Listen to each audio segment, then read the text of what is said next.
Hey, good morning, guys. Um, it is January 27th.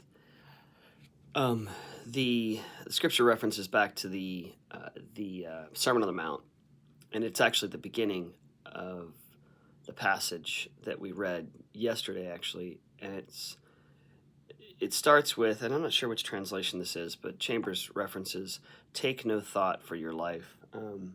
NIV says, do not worry about your life." I'm sure there's other translations that say different stuff, but um, and then it goes on to talk about obviously what we talked about yesterday, which is don't worry about what you eat or drink or all those things. Chambers says he kind of postulates here that the cares of this world will choke all that God puts in. So when we care too much about this world, that will become something that chokes out God's revelation in us. And so I was giving some thought to this don't worry about your life, don't think about your life.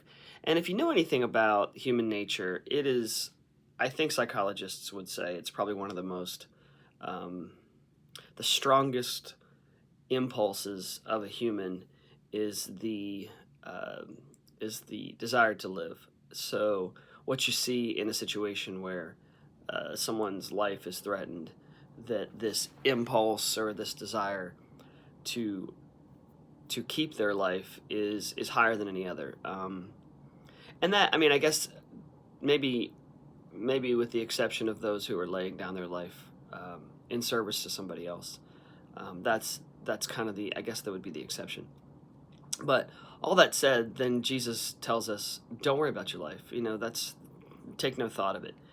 And here's the kind of the conclusion I came to, and we'll talk more about some of the things. Well, let me get into some of the things that Chambers says.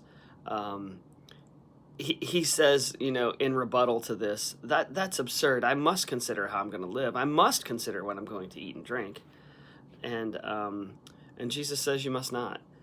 And so here's where I think the crux of it is that when we think about our life, how we're going to spend it, save it, what we're going to do with it,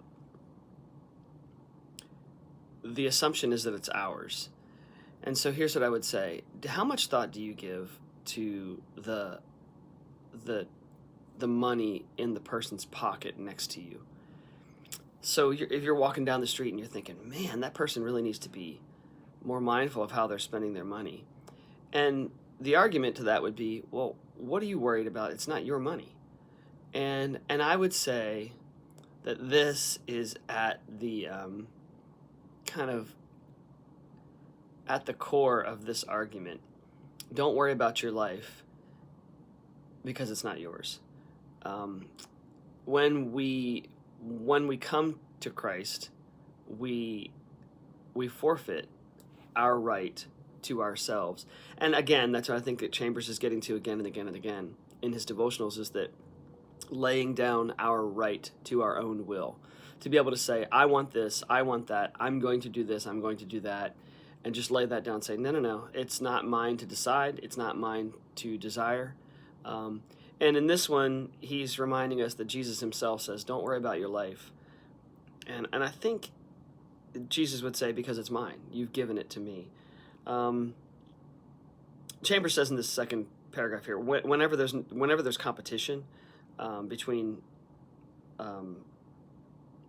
us wanting our own things and submitting to God, be sure that you put your relationship to God first. And that's really all I've got for today. I think that's one of those things that I think we all struggle with, is that do I love myself too much to come to terms with this idea of giving up my right to myself. And so that's the question I'd pose to you today. Thanks, guys. Have a great day.